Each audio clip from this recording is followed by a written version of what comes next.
കൊതുകിനെ കൊണ്ടൊക്കെ ഉദാഹരിക്കുന്ന ഈ പടച്ചവന്റെ കാര്യം എന്താ അവനതുകൊണ്ട് ഉദ്ദേശിക്കുന്നത്? കാഫിർ പറയും, മുഅ്മിൻ പറയും അന്നഹുൽ ഹഖ്ഖു മിർ റബ്ബിഹിം, ഇത് അവരുടെ രക്ഷിതാവിൽ നിന്നുള്ള ഹഖാണ്. അഥവാ നിങ്ങൾക്ക് ആരാണ് കാഫിർ ആരാണ് മുഅ്മിൻ എന്ന് മനസ്സിലാക്കാൻ ഈ വേദഗ്രന്ഥത്തിലെ പരാമർശങ്ങളെ പോസിറ്റീവായി എടുക്കുന്നവർ നെഗറ്റീവായി എടുക്കുന്നവർ രണ്ട് വിഭാഗത്തെ മക്കയിൽ കാണാൻ സാധിക്കും. ഇതിനെയൊക്കെ പോസിറ്റീവായി എടുക്കുന്നവർ മുഅ്മിനാണ്, അല്ലാത്തവർ മുനാഫിഖോ കാഫിറോ ആണ് എന്ന പാഠമാണ് അല്ലാഹു നൽകുന്നത്. യുദില്ലു ബിഹി കസീറ. ലല്ല ലല്ല എന്ന പദം എല്ലാ ദിവസവും നമ്മൾ പറയാറുണ്ട്. എവിടെയാണത്? വലല്ലാലി ലലാലത്ത്.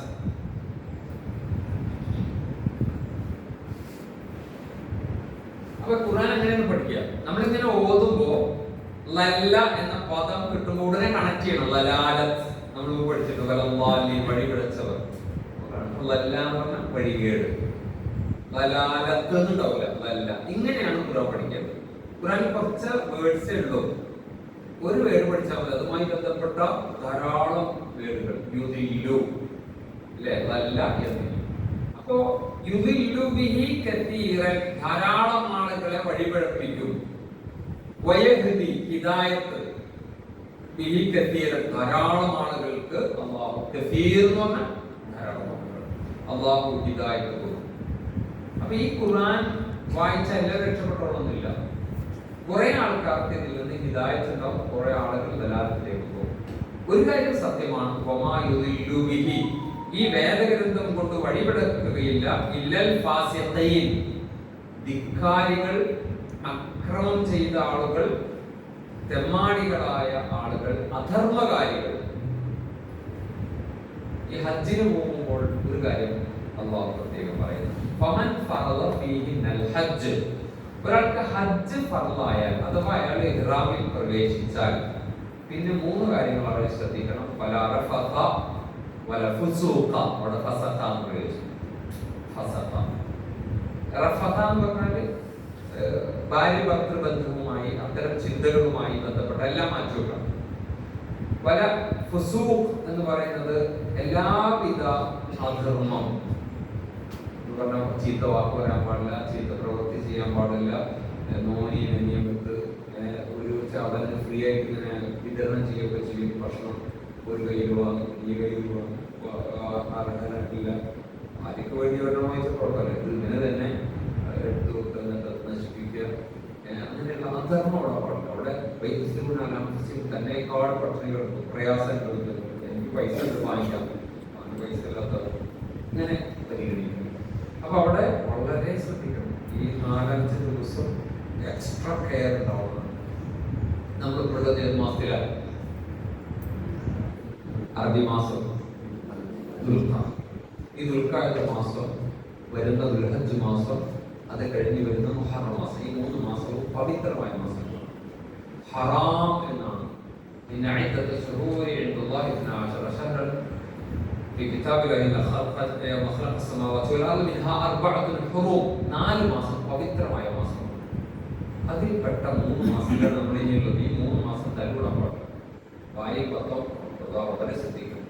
വീട്ടിൽ ഖുർആൻ പാരായണം, ദിക്റുകൾ, തസ്ബീഹുകളൊക്കെ ജാഗ്രത പാലിക്കണം. ഇത് പവിത്രമായ മാസമാണ്. തല്ലുകൊണ്ടൊക്കെ അവസാനിപ്പിക്കണം. തല്ലുവിടാൻ പാടില്ല. പരമാവധി അഫ്വ് സ്വീകരിക്കണം. ഇത് വളരെ പ്രധാനപ്പെട്ട സമയമാണ്. ഈ സമയത്ത് നമുക്ക് ദേഷ്യവും കൺട്രോൾ ചെയ്യണം. അതിനുവേണ്ടിയാണ് ഈ പവിത്രമായ മാസം, യുദ്ധഹറമായ മാസമാണ്. യുദ്ധം നാട്ടിൽ മാത്രമല്ല, വീട്ടിൽ യുദ്ധം പാടില്ല. യുദ്ധം ഈ മാസം ഭാര്യയോട് പറയാം, തൽക്കാലം ഈ മാസം തുടങ്ങാനല്ല, ഇത് പരിശീലനത്തിന്റെ മാസമാണ്. ഈ 3 മാസം ഭയങ്കര ജാഗ്രതമായിരുന്നു. എന്തായാലും ഈ പ്രശ്നം പരിഹരിക്കില്ല. മരണം വരെ ഓടുന്ന അന്റെ കൂടി നീ ഓടെ കൂട്ടിയിട്ടുണ്ടോ? ഇത് ഞങ്ങൾക്ക് തന്നെ കൂടുള്ളൂ. ഇത്രയും കാലം നന്നാക്കിയിട്ട് നന്നായിട്ട് എല്ലാ ഭാര്യ ഭർത്താക്കന്മാരും. അപ്പൊ അതുകൊണ്ട് ഈ മാസങ്ങളിൽ ജാഗ്രത പാലിക്കുക. വീട്ടിലേക്ക് ഒരു ആരെങ്കിലും വന്നാൽ അതിഥിക്ക് സ്വീകരണം കൊടുക്കുക, അതിഥിയെ ആദരിക്കുക, ഒരു ഭിക്ഷക്കാരൻ വന്ന സ്വതക്ക ചെയ്യുക, ഇത്തരം ഖുർആൻ പാരായണം, ഇത്തരം കാര്യങ്ങളിലൊക്കെ ജാഗ്രത പാലിക്കേണ്ട സമയമാണ്. നന്നായി ശ്രദ്ധിക്കാറില്ല, അതുകൊണ്ട് പങ്കുവെച്ചതാണ്. ശരി, അപ്പോ ഫർള് ഹജ്ജ് ഫർളായാൽ ഫലാ റഫത വലാ ഫുസൂഖ വലാ ജിദാല. മൂന്നാമത് ഹജ്ജിൽ നിർബന്ധമായും പ്രാക്ടീസ് ചെയ്യേണ്ട ഒരു കാര്യം തർക്കം പാടില്ല. തർക്കം പാടില്ല ഒരു കാര്യത്തിലും. അവിടെ നിസ്കരിക്കുമ്പോൾ അങ്ങനെ നോക്കുന്ന ആൾക്കാരുണ്ടാവും, കൈ കെട്ടാത്ത ആൾക്കാരുണ്ടാവും, പല കോലത്തിലുള്ള ആൾക്കാർ. ربنا آتنا في الدنيا حسنة وفي الآخرة حسنة. അപ്പോൾ ഇത് ഹസനത്ത് ഹസനത്ത് എന്ന് പറയണ്ട. ഈ ഈജിപ്തിലുള്ള ആൾക്കൊന്നും ജാന്ന് പറയാറില്ല, ജയ്യിദ് ജിദ് എന്ന് പറയാം, ഗയ്യിദ് ഗിദ് എന്ന് പറയാം. അപ്പൊ അവരൊന്നും മഹദന് ശരിയാക്കാൻ പോലെ അതൊക്കെ അള്ളാഹുവിനെ അറിയാം.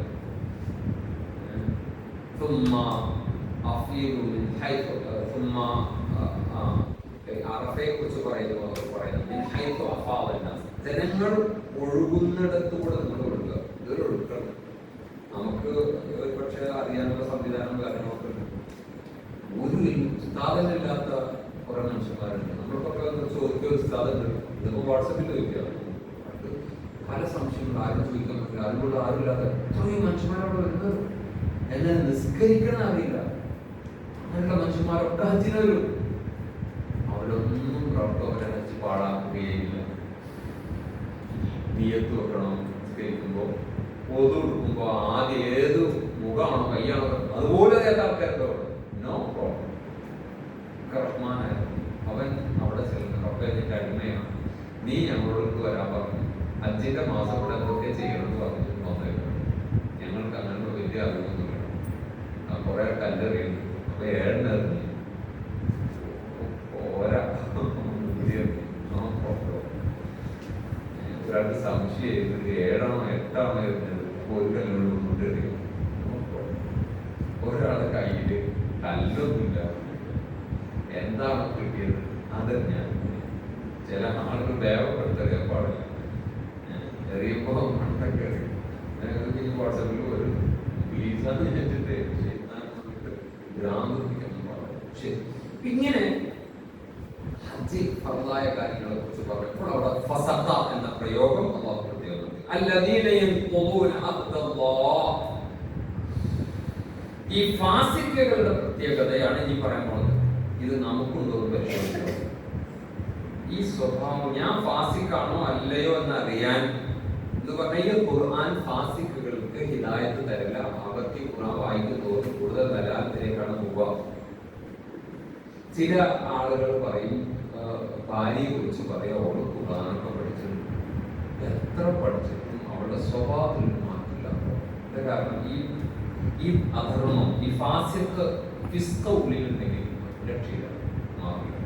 അറബിക്കറിയുണ്ടോ ജീവിതം മാറില്ല. ഭർത്താവ് എന്നും ഉസ്താദിന്റെ ഖുർആൻ ക്ലാസ്സിൽ കേൾക്കുന്നുണ്ട്, പക്ഷേ വീട്ടിലിപ്പോഴും അബൂജഹലിന്റെ സ്വഭാവം എന്ന് പറഞ്ഞു. എന്താ കാരണം? ഹിദായത്ത് കിട്ടില്ല.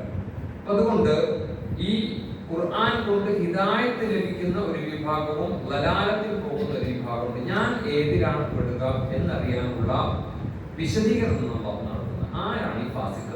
അടുത്ത അല്ലദീന യൻഖുദൂന അഹ്ദല്ലാഹ്. നഖല എന്ന പദം കേട്ടിട്ടുണ്ടോ? നഖല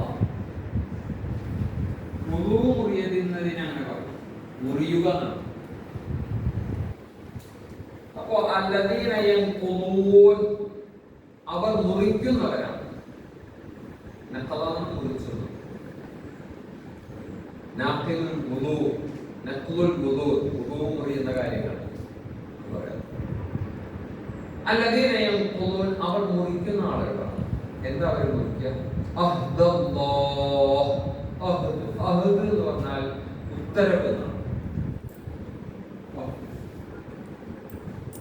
അഹ്ദ്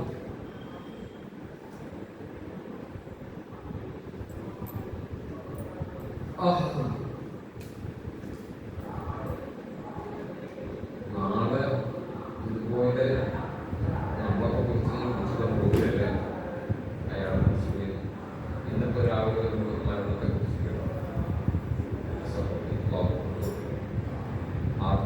എത്രയാണ് വായിച്ചു തന്നിട്ടുള്ളത് മാത്രം.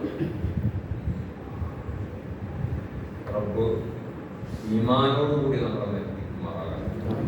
ആയുസ് ആരോഗ്യത്തോടു കൂടി നമുക്ക് പ്രധാനം ചെയ്യട്ടെ. നമ്മളിങ്ങനെ കാണുന്നത് മരിക്കുമ്പോൾ ഞാൻ മരിക്കണം, വണ്ടി ഇടിക്കുന്നതിന് മുമ്പ് അറിയാമോ, വണ്ടി ഇങ്ങനെ വരില്ലേ ഞാൻ പോകുന്നു പലതും ആ സമയം ലാസ്റ്റ് മൊമെന്റ്സിനെ കുറിച്ചൊക്കെ പഠനമുണ്ട്. നിയർ ടു ഡെത്ത് അവിടെ വന്ന ആൾക്കാരുടെ എക്സ്പീരിയൻസ് ഷെയർ ചെയ്യുന്നുണ്ട്. 2-3 സ്റ്റേജസിനെ കുറിച്ചൊക്കെ ഉണ്ട്. ഇത് നമുക്കറിയാം. ഒക്കെ എൻ്റെ ഭാര്യ, എൻ്റെ മക്കൾ, ഞാൻ നാട്ടിൽ പോകണം, ഒക്കെ എനിക്ക് രക്ഷയില്ല, ഒരു നിമിഷം കൊണ്ട് സാധനങ്ങളോട് അപ്പോൾ ഒരു ഫോട്ടോ കാണിച്ചിട്ട് കണ്ടപ്പോൾ നേരെ കാണില്ല, അല്ലെങ്കിൽ ഫോട്ടോ അപ്പോൾ വരാൻ നമ്മൾ ടൈം എന്ന് പറയുന്നത് നമ്മൾ ചെയ്യുന്ന പോലെ അവിടുത്തെ ടൈം എന്ന് പറയുന്നത് വേറെ. നമുക്ക് ഇതൊക്കെ ഇസ്രായേൽ വന്നിട്ട് ഇങ്ങനെ പിടിക്കുക, നീ എന്താണ് ജന്മത്തിനൊക്കെ പറയാ, ഞാൻ എന്താണ് ഇങ്ങനെ കുറെ കാര്യങ്ങൾ കൂടെ പറയുന്നുണ്ട്. കുറെ സംഗതികൾ മലായിക്കത്തുകൾ വരും, എന്നിട്ട് പട്ടിയിൽ ഇങ്ങനെ പൊതി ഇങ്ങനെ കടന്നു വരാൻ പറയും. ഇങ്ങനെയുള്ള സമയം കിട്ടുമ്പോൾ നമ്മൾ പെട്ടെന്ന് പോകാനുള്ളൂ. ടൈം നമ്മുടെ ഈ സൂര്യനൊന്നും ബന്ധപ്പെട്ടല്ല. അവിടെ എന്ന് പറഞ്ഞ സമയം വിശാലമാണ്, നിനക്കുള്ള സമയം. ആ നിമിഷം കൊണ്ട് അതൊക്കെ മൈക്രോ സെക്കൻഡ്സ്. ഒരു സെക്കൻഡ് എന്ന് പറഞ്ഞാൽ വളരെ വലുതാണെന്ന് മൈക്രോ സെക്കൻഡ്സിനെ കുറിച്ച് ചർച്ച ചെയ്യപ്പെടാറില്ല. അപ്പോ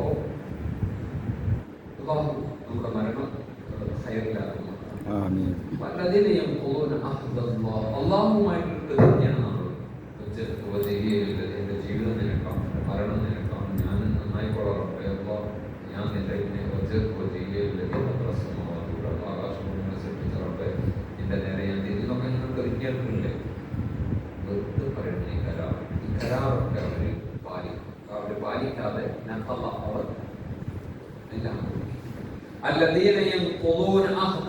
അല്ലാഹുവുമായി ബന്ധപ്പെട്ട കരാറുകൾ ലംഘിക്കുന്നവരാണ് ഈ ഫാസിഖീൻ.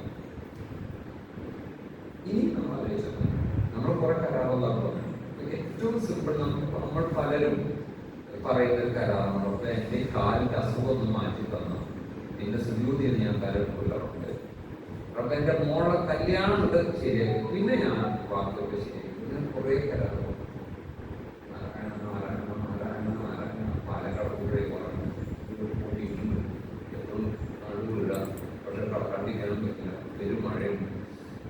രണ്ടും കൽപ്പിച്ച് നാരായണ നാരായണ നാരായണ രക്ഷപ്പെട്ടു കൊടകുരായ്മ.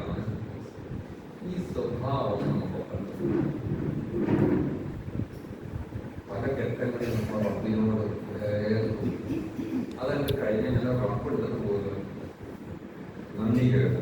الذين ينقضون عهد الله من بعد ميثاقه ميثاق എന്ന് പറഞ്ഞാൽ എന്താ?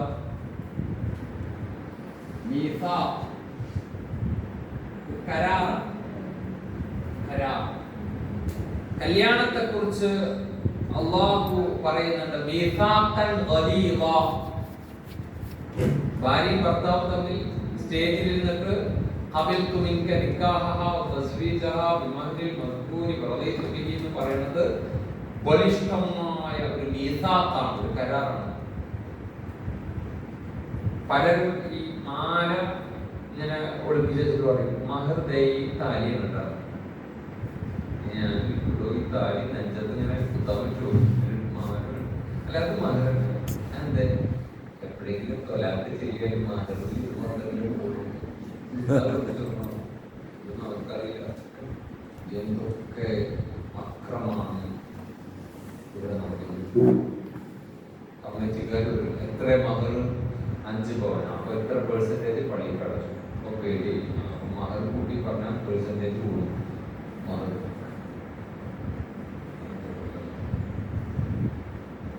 ഞങ്ങളുടെ മഹലിൽ നിക്കാഹിന് 5 പൈസ കൊടുക്കണം.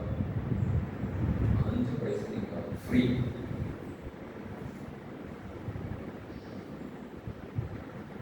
മഹർ എന്ന് പറയുന്നത് വളരെ ഗൗരവമുള്ള ഒന്നാണ്. 5 ഒട്ടകങ്ങൾ റസൂൽ കൊടുത്തു ഖദീജ ബീവി.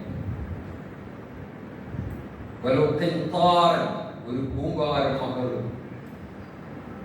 നിങ്ങൾക്ക് കൊടുക്കാം, അവർക്ക് സ്വീകരിക്കാം.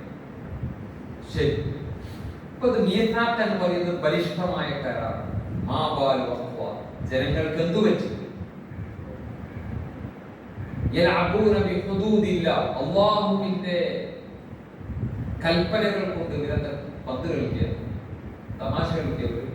എപ്പോഴും നിങ്ങൾ ചിലർ പറയുന്നു ഞാൻ നിന്നെ കെട്ടി, എപ്പോഴും അത് തൊല്ലാത്തേക്ക് കുറച്ച് കഴിഞ്ഞ് പറയും ഞാൻ തൊലാക്ക് ചെയ്യും. ഇത് തമാശ കളിയാണ്. തമാശ കളി ഇന്ന് ഈ കളി ഇഷ്ടം പോലെ നടക്കും, ഇഷ്ടം പോലെ എത്ര കൂളായിട്ടാണ്. ഒരു വീട്ടില് ഒരു മണി ഒരു വീട്ടിൽ 3 കുട്ടികളുണ്ട്. ഉമ്മ ട്രെയിനിങ് മെഡിറ്റേഷന് പോയിട്ടുണ്ട് മക്കളെ ഉപയോഗിച്ച്. അപ്പൊ അങ്ങനെ മോട്ടിവേഷൻ സ്പീച്ച് നടത്തിയ ആളുടെ ഗതി അറിയില്ല. ഞാനൊന്ന് കുറെ പ്രചോദക മരങ്ങൾ ഓൺലൈൻ മെഡിറ്റേഷന് രാവിലെ പേഴ്സണൽ ഗ്രോത്ത് ഈ കുട്ടികളൊക്കെ നോക്കി ഇങ്ങനെ വീട്ടിലിരിക്കാന്ന് പറയുന്നതൊക്കെ ചീപ്പ് പരിപാടിയാണ്. ബാച്ച് വേഗം സ്കൂട്ടി വേഗം അതാണ് ഇസ്സത്ത്. പാവം സഹോദരിമാർ.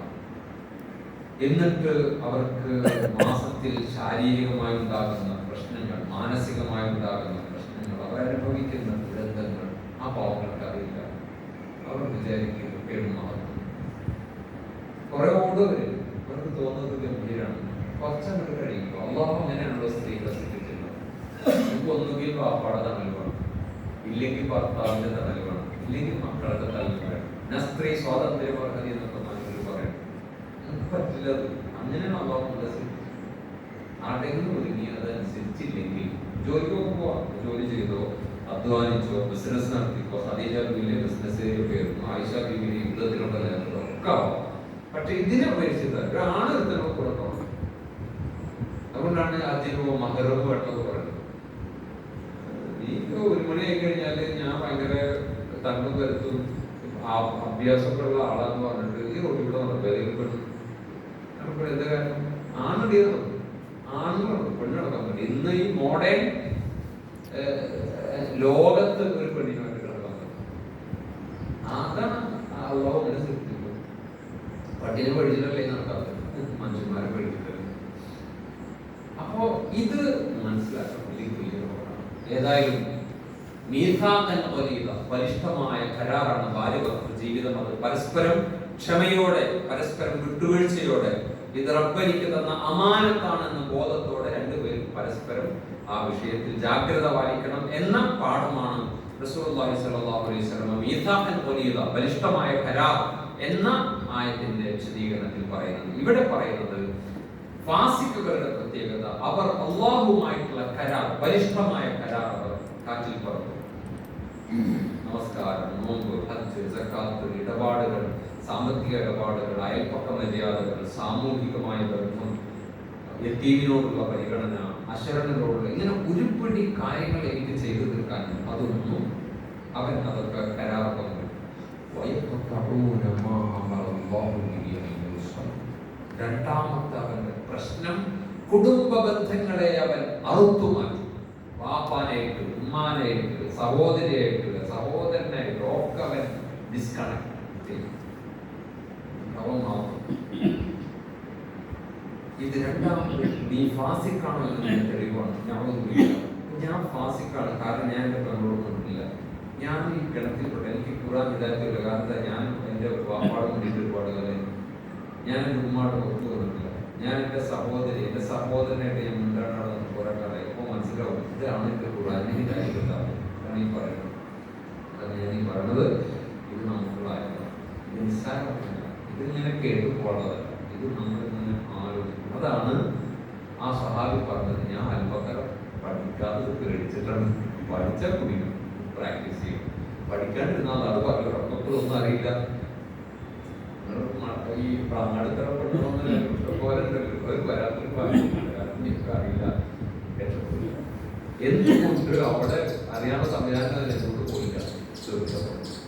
ഇരട്ടിയിട്ടിട്ടു ഈ ബുദ്ധിയും സൗകര്യം ഒക്കെ തന്നിട്ട് പോയി. നമുക്ക് അള്ളാഹു പുറത്തു വരും. കാരണം ഈ ഭയം നമുക്ക് ഒരു തെറ്റ് ചെയ്യുമ്പോൾ പേടിച്ച് ചെയ്യണതും ധിക്കാരത്തോട് ചെയ്യണതും രണ്ടാണ്. അപ്പൊ ഗതികേടുകൊണ്ടാണ് അവൾ എന്നെ അത്രയധികം ബുദ്ധിമുട്ടിച്ചത്, എൻ്റെ ഒക്കെ എന്നെ അത്രമാത്രം അപമാനിച്ചിട്ടുണ്ട്. അതുകൊണ്ടാണ് റബ്ബേന്ന് എങ്കിലും റബ്ബെ ഞാൻ പുറത്തു കൊടുക്കാൻ തയ്യാറാണ്, എങ്കിലും റബ്ബെ ഞാൻ അഫ്വ് ചെയ്യാൻ തയ്യാറാണ്. ആ ഒരു മനസ്സുണ്ട്.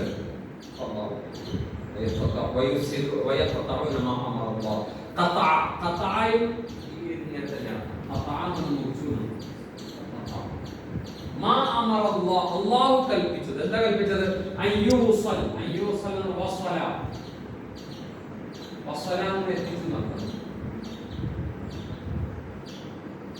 പരസ്പരം കണക്ട് ചെയ്യാൻ വേണ്ടി, ബന്ധിപ്പിക്കാൻ വേണ്ടി അള്ളാഹു കൽപ്പിച്ചതൊക്കെ ഡിസ്കണക്ട് ആക്കിയിരുന്നവരാണ്. അഥവാ ബന്ധങ്ങൾ, കുടുംബ ബന്ധം ഊട്ടിയുറപ്പിക്കുക എന്നൊക്കെ കൽപ്പനയാണ്. അതുകൊണ്ടാണ് ഇബ്രാഹിം നബി കാഫറായ ബാപ്പാട് സ്നേഹവും പെരുമാറുന്നത്. കാഫറാണെങ്കിൽ പോലും അത് ചെയ്യും. അതുകൊണ്ടാണ് മുഹമ്മദ് നബി കാഫറായ മൂത്താപ്പയോട് നിരന്തരമായി സംബന്ധിക്കുക. ബന്ധം, കുടുംബം, രക്തം വളരെ ഗൗരവമാണ്. ഇന്നത്തെ സ്വന്തം വാപ്പ എന്റെ സംഘടനയിൽ പെട്ടതല്ല എന്നതിന്റെ പേരിൽ സലാന്റെ കാലത്ത് നടക്കുന്ന മക്കളുണ്ട്. അവരൊക്കെ കാര്യം എന്റെ സംഘടന, അവന്റെ സംഘടന മാത്രമേ സ്വർഗത്തിൽ പോകുമെന്ന് മാത്രം എന്നിട്ട് പറയും ഖുർആനാണ്. ഈ ഖുർആനിൽ നിന്നും പഠിച്ചിട്ടില്ല. മൂന്നാമത് നമ്മൾ ഫാസിഖ്യങ്ങളാണെന്ന് അറിയാനുള്ള ഏറ്റവും വലിയ തെളിവ് വൈഫ്സിദൂന ഫിൽ അർദ്, ഭൂമിയിൽ ഫസാദ് ഉണ്ടാകും. വൈഫ്സിദൂന ഫിൽ അർദ്, ഫസാദ്. പിന്നെ ഫസാദിന്റെ ഓപ്പോസിറ്റ് എന്താ? സുൽഹാണ്. സുൽഹ് എന്ന് പറഞ്ഞാൽ എല്ലാവരും കൂട്ടി യോജിപ്പിക്കുക, കണക്ഷൻ ഉണ്ടാക്കുക, പാലം പണിയും. ഫസാദ അകറ്റുണ്ടാക്കുക, പ്രശ്നം ഉണ്ടാക്കുക, എത്തിച്ചേർന്നു.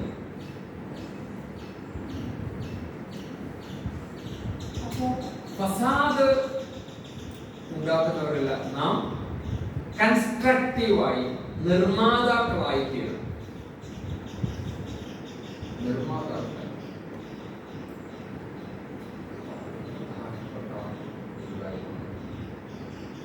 റസൂലുള്ളാഹി സ്വല്ലല്ലാഹു അലൈഹി വസല്ലമയോട് പറഞ്ഞു, പ്രവാചകൻ എൻ്റെ ഒരു ഫാമിലി മെമ്പർ കുഴപ്പക്കാരനാണ്, ഞാൻ എത്ര നന്നാക്കാൻ അടുപ്പിക്കാൻ ശ്രമിച്ചാൽ അയാൾ കുഴപ്പമുണ്ടാകും, ഞാൻ തൽക്കാലം ഇപ്പൊ അയാളോട് അകന്നു പറയും. റസൂൽ പറഞ്ഞു, ശരി, ആരാണോ നിന്നോട് ബന്ധം വിച്ഛേദിച്ച് നീ അവരോട് ചേർക്കാൻ ശ്രമിച്ചുകൊണ്ടേ മുസ്ലിമായില്ലേ ഞാൻ എന്നെ ചെയ്യണം. ബന്ധം വിച്ഛേദിക്കാൻ, ബന്ധം വിച്ഛേദിച്ചാൽ കുടുംബ ബന്ധം വിച്ഛേദിക്കുമ്പോൾ വരുന്നതിനേക്കാൾ സ്പീഡിൽ മറ്റൊരു തെറ്റ് ചെയ്താലും അള്ളാഹു ശിക്ഷാറില്ല. അത്ര സ്പീഡിലാണ് പണിഷ്മെന്റ് ഉണ്ട്. സ്കെച്ചില്ല, അപ്പൊ അത് തന്നെ ശിക്ഷിക്കുന്നില്ല. പശ്ചാത്തലിച്ച് കുടുംബ ബന്ധം അമ്മാനായിട്ട് പണി അപ്പം കിട്ടുപടി ഓരോന്നോരോന്ന് സഹോദരനായിട്ട് അടങ്ങാൻ ഈ പെണ്ണുങ്ങളെ തൊട്ട് ഈ സഹോദരന്മാർ, നാത്തൂരും അമ്മായും എന്തൊക്കെ പുറത്തുകൊണ്ട് എങ്ങനെയാണ് ആ കുടുംബത്തിൽ സമാധാനം? ഈ കുരുട്ട് പോരുക, അസൂയ, ഇങ്ങനെ അതങ്ങോട്ട് പറഞ്ഞ് അവിടെ ഇതിനങ്ങോട്ട് പറഞ്ഞ് വാട്സപ്പിലിട്ട് ഓട് കേട്ട്. ഞാൻ നല്ലൊരു കേസിലുള്ളൂ. അയാളുടെ മകന്റെ ഭാര്യ അയാളുടെ മകൾ മരിച്ചു. മരുമകളെ ഭയങ്കര ഇഷ്ടമാണ്.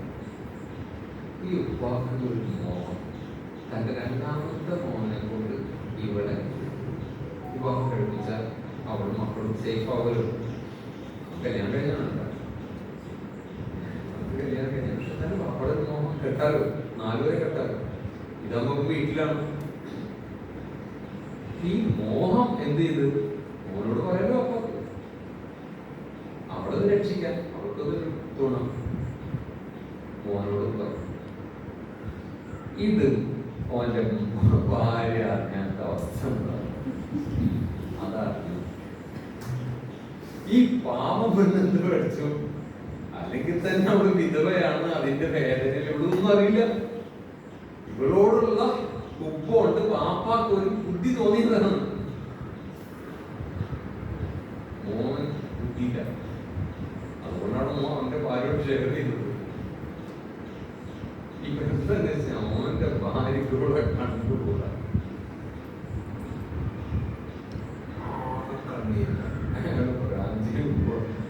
എനിക്കൊരു സമാധാനം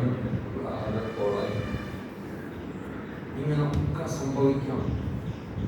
ശരി, സ്വാമി ക്ഷമിക്കുക, ഒത്തു കൊടുക്കുക, ഇതെല്ലാം പരിഹാരമില്ല. അപ്പൊ ദുനിയാവിൽ ഈ അർത്ഥത്തിലുള്ള ഫാസിക്കുകളിൽ നിന്ന് രക്ഷപ്പെടാൻ ഈ 3 കാര്യങ്ങൾ നമ്മളിലുണ്ടോ? ഈ ഭൂമി മുഴുവൻ ഫസാദായി. ഒരു കുപ്പി നിങ്ങൾ വലിച്ചെറിഞ്ഞ, ഒരു വാട്ടർ ബോട്ടിൽ വലിച്ചെറിഞ്ഞ നിങ്ങൾ ഫസാദിന്റെ പണി ചെയ്യുന്ന ആളാണ്. നിങ്ങൾ ഒരു മരം അനാവശ്യമായി വെട്ടിമുറിച്ചാൽ നിങ്ങൾ ഫസാദിന്റെ, നിങ്ങൾ വലിയ മുതലാളിയാണ്, നിന്റെ കോർണറിൽ ഒരു കുളം, അപ്പൊ നീ ഉമ്മത്തിൽ നിന്ന് ആലോചിക്കോ, ആ കുളം മൂടിക്കഴിഞ്ഞാൽ 50 ലക്ഷം കച്ചവടം പോകാൻ അതിന്റെ ആവശ്യമില്ല. അങ്ങനെ നീ ആ കുളം മൂടിയാൽ നീ ഫസാദ് ചെയ്യുന്ന ആളാണ്. നിനക്ക് ചെയ്യാം, അള്ളാഹു എനിക്ക് പണം തന്നില്ല, സൗകര്യം തന്നു. ഈ കുളം ഒരു 10 ലക്ഷം ചെലവഴിച്ചത് കെട്ടിയാൽ തലമുറകളോളം ആളുകൾക്ക് ഈ അറ്റ വേനലിൽ അത് കുടിക്കുകയും ചെയ്യാം എന്ന് ചെയ്താൽ അത് ഫസാദാണ്. ഇന്ന് അങ്ങനെ ഒരു ചിന്തയില്ല. കുറിച്ച് ഈ അറബികളൊക്കെ മയ്യത്ത് കൊണ്ടുപോകുന്ന പോലെ ഈന്തപ്പന മരം കൊണ്ടുപോകും. അങ്ങനെ റസൂലാണ് പറഞ്ഞത്, ഈ ഒരു മരം നട്ടാൽ സ്വർഗം കിട്ടും. നിനക്ക് ഈ പ്രകൃതിയിൽ അത് വലിയ എന്താണ് താപത്തെ കണ്ടു ഇങ്ങനെ ക്വാറികൾ, ഈ പശ്ചിമഘട്ട മലനിരകളൊന്നും ഇല്ലാതെ പോകും. പശ്ചിമഘട്ട മലനിരകളാണ് നമ്മുടെ കാലാവസ്ഥയെ ഒക്കെ പോകും. 1000 ലോറികളാണ് ഡെയിലി തമിഴ്നാട്ടിൽ വരുന്നത്. നമ്മുടെ റോഡ് ഉണ്ടാക്കാൻ വേണ്ടി ഇവിടുത്തെ കുന്നുകൾ മുഴുവൻ ഇല്ലാത്ത ഈ ബാലൻസ് തകർന്നിട്ട് വലിയ ഫസാദുൽ ഫിൽ അർദ്. ഖുർആന്റെ ഒരു പ്രകൃതിയോടുള്ള പരിസ്ഥിതിയോടുള്ള കാഴ്ചപ്പാടാണത്. ഭൂമിയിൽ നിങ്ങൾ ഫസാദ് ഉണ്ടാക്കരുത്. ഭൂമിയുടെ സംരക്ഷകരായി, പരിസ്ഥിതി പ്രവർത്തകരായി